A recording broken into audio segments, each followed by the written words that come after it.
Good morning and welcome to our webinar. I'm Josef Kannegaard, Principal Policy Analyst for the Institute for Children, Poverty, and Homelessness. I'm here today with our Senior GIS Analyst, Kristen MacFarlane, for the launch of our California Interactive Map of Student Homelessness. Good morning, everyone. For those who don't know us, the Institute for Children, Poverty, and Homelessness is a policy research organization that focuses on family homelessness in New York City and throughout the United States. We provide data analysis on factors affecting family homelessness to inform policymakers, elected officials, advocates, and community members. Our goal is to provide information that will further data-driven decision-making. ICPH makes its reports and data available for free at www.icphusa.org. After this webinar, you will be able to access the California Interactive Map of Student Homelessness on our website as well. So why did we decide to create a map of student homelessness in California? Firstly, we know that homelessness disproportionately impacts children, so data about student homelessness is of critical importance to improving educational outcomes. And we've chosen to spotlight California for several reasons, beginning with the sheer scale of child homelessness in the state. In California, close to 250,000 students are homeless, and only a small fraction, 7%, are actually in a family shelter. The vast majority are in what's known as doubled-up environments, what we might refer to colloquially as couch surfing, or staying temporarily in overcrowded and unstable living arrangements due to economic hardship. California is also indicative of the suburbanization of child homelessness. We think this is a trend worth drawing attention to because suburbs often lack the community services and transportation options available in cities. 46% of the state's homeless students live in suburban areas, well above the national average of 33%. And finally, we want to bring some attention to California because serving that many homeless students can be a unique challenge. Earlier this summer, we produced an online report called Out of the Shadows, a state-by-state ranking of accountability for homeless students. In it, we ranked California 22nd out of the 51 states plus DC for the identification and support of homeless students across different age groups and vulnerable populations. If you're curious about more information on that report, I encourage you to visit our website. But to get back to this map, it is our hope that this tool will provide information critical to improving California's programs and policies. The data for this map comes from the U.S. Department of Education and is for the 2014-15 school year, which is the most recent complete set of data that we have available for analysis, though we will be eventually updating this map as more years become available. All of the information in the map has been carefully checked to ensure that the privacy rights of students are protected and that the data is in adherence with FERPA. We welcome any questions and feedback about this map. To that end, you should see a window on the right side of your screen if you're using a desktop computer. Please feel free to type in any questions you have along the way, and Joe and I will try to get to them all. So now let's take a look at the map. The exciting thing about this map is that it is actually 3 maps in one. Like many states, California has 3 different types of school districts: elementary, unified, and secondary.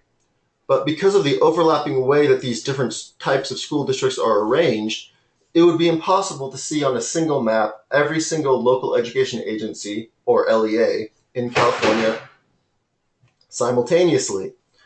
So what we've done is we've separated our map into 3 layers according to the type of school district, which you can turn on or off depending on which districts you're interested in at any moment.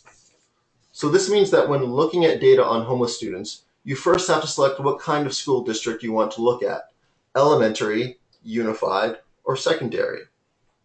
Now, once you've chosen the types of districts you want to look at, you can then choose the specific variables pertaining to student homelessness that you want to see represented on the map.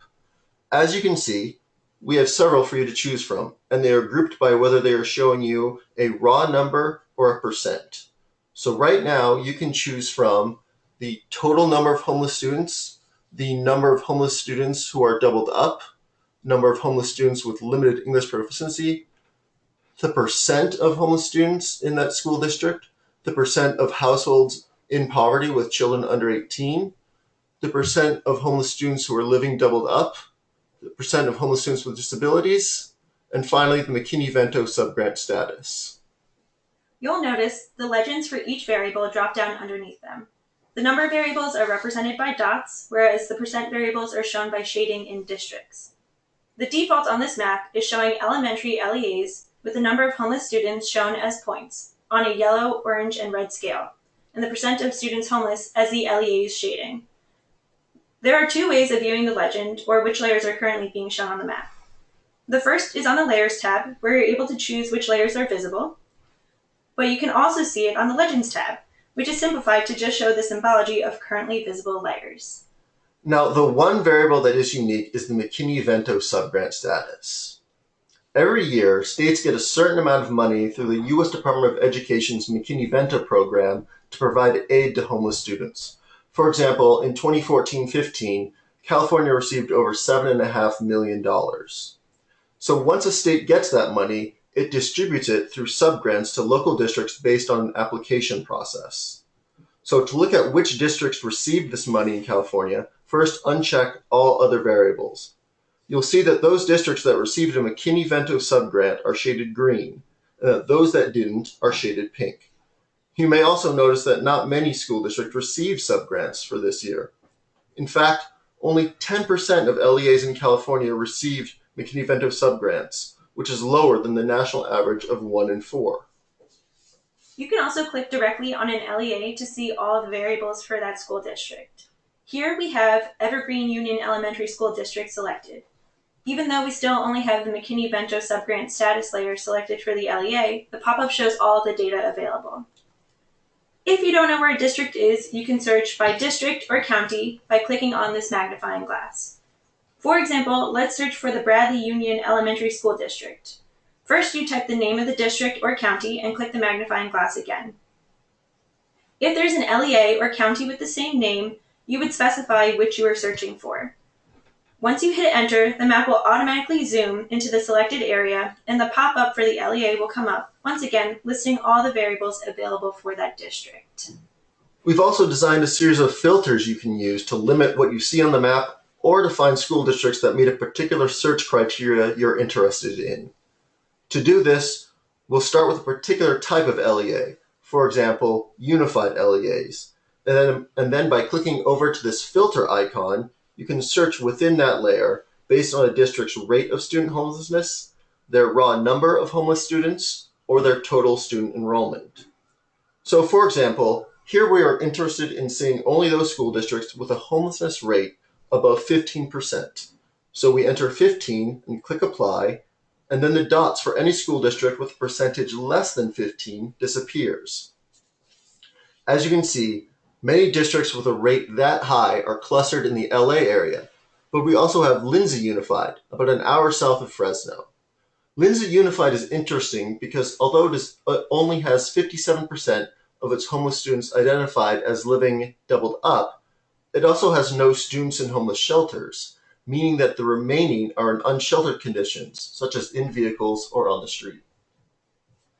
It's also possible to use more than one filter at a time. If, for instance, we wanted to know where there was not only a sizable rate of homelessness, but a larger number as well, we could enter in those numbers here, click apply, and look at the results. So for example, here we can spotlight Lake Tahoe. Lake Tahoe is a good example of an area where you might not expect to see a lot of child homelessness, with a poverty rate of about 17%, but as you can see, there are still a significant number of students there struggling with housing instability. Once you have the information you're interested in, you can print or share the map. Let's try out this feature using Sacramento County. We will start by going to the Layers tab and expanding the Boundaries layer. As you can see, there are several options for municipal boundaries to choose from, including congressional, state assembly, and state senate districts. For this example, we're going to turn on the counties layer, and you'll see the counties are now shown on the map outlined in purple. However, whenever you turn on any of these boundaries, the underlying LEA data will remain the same, with just an outline of the boundary added to the map. Next, we'll click on the magnifying glass, type in Sacramento, and select County as the drop-down in the search options. The map zooms into Sacramento County, now highlighted in bright blue. We can view different LEAs within this county and print or share this version of the map. To do this, click on the printer icon, type in a title for your map, and press print. Your file will take a few seconds to be created. Once that's done, you can select the name of your map and a PDF version will open in a different window. So, how can all the information in this map be used? Well, we hope that educators and policymakers will use this information to help determine how to best allocate resources, identify areas of need, and develop community partnerships. And now we have Katie with us to field some questions. Hi, everyone. Our first question is, where is this data from and what year is it for? So this data has been published by the U.S. Department of Education based on data that they collected from all 50 states. What is Mckinney-Vento?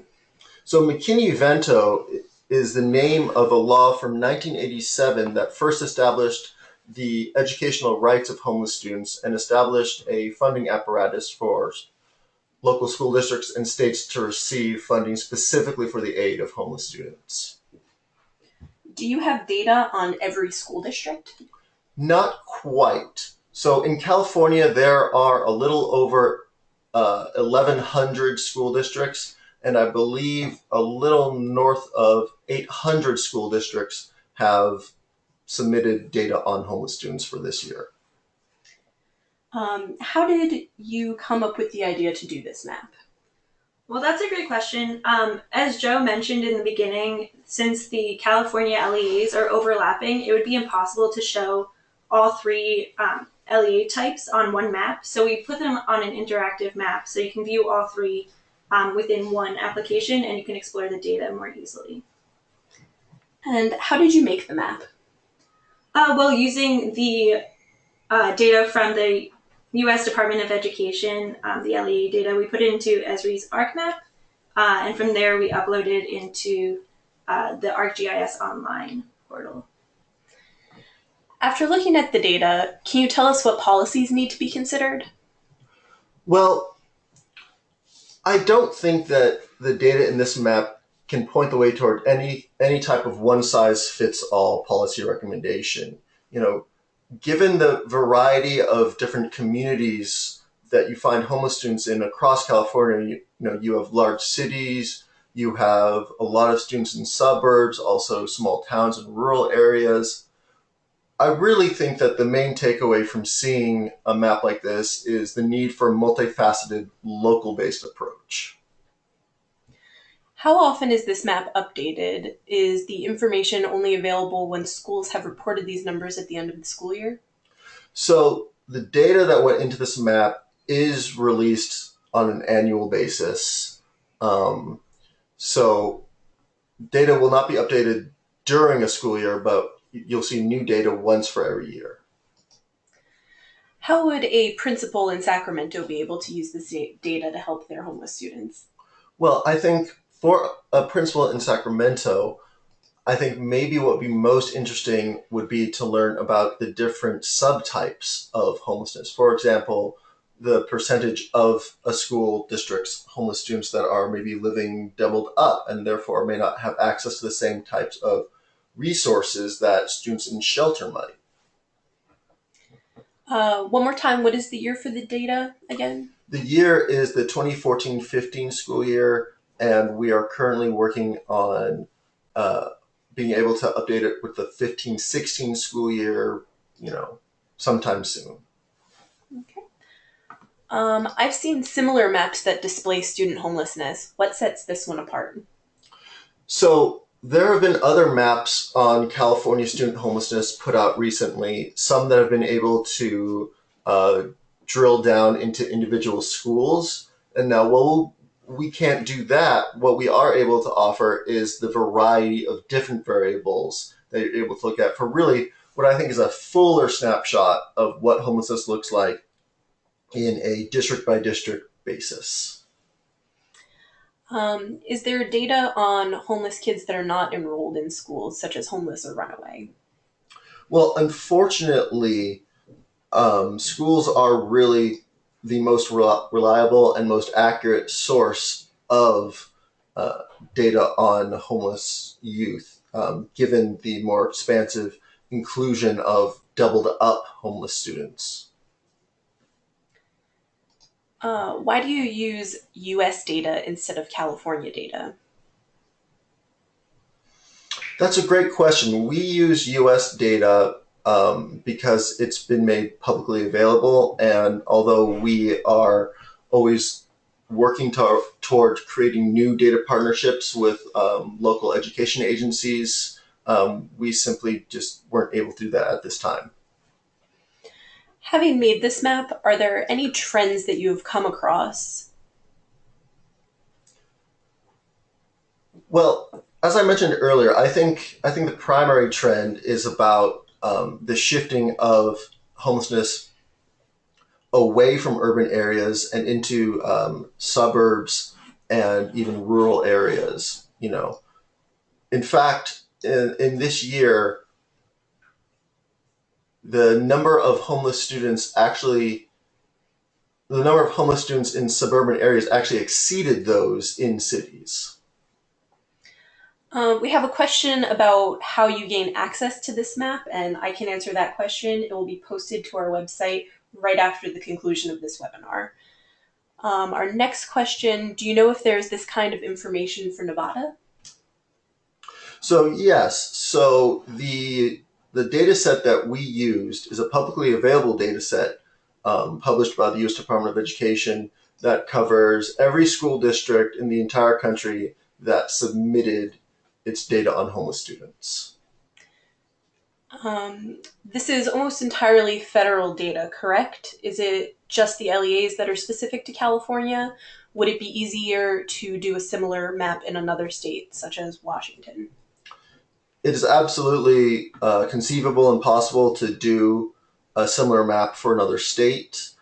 Again, the data set that we built this off of contains school districts across the country. And so we simply limited it to California for the purpose of this map. How do you export the map? So I showed you how to do the print option by clicking on the print, and you can send that PDF however you want, but there's also along the tabs, there's a share option for you to share the map via different social media platforms. And what was the program you used to make the map? We used ArcGIS, specifically ArcMap and ArcGIS Online. Will you be coming out with other interactive maps? Yeah, so currently we have a very similar map for New York City, but we definitely are going to be making more interactive maps in the future. How can my nonprofit make a map like this for my neighborhood?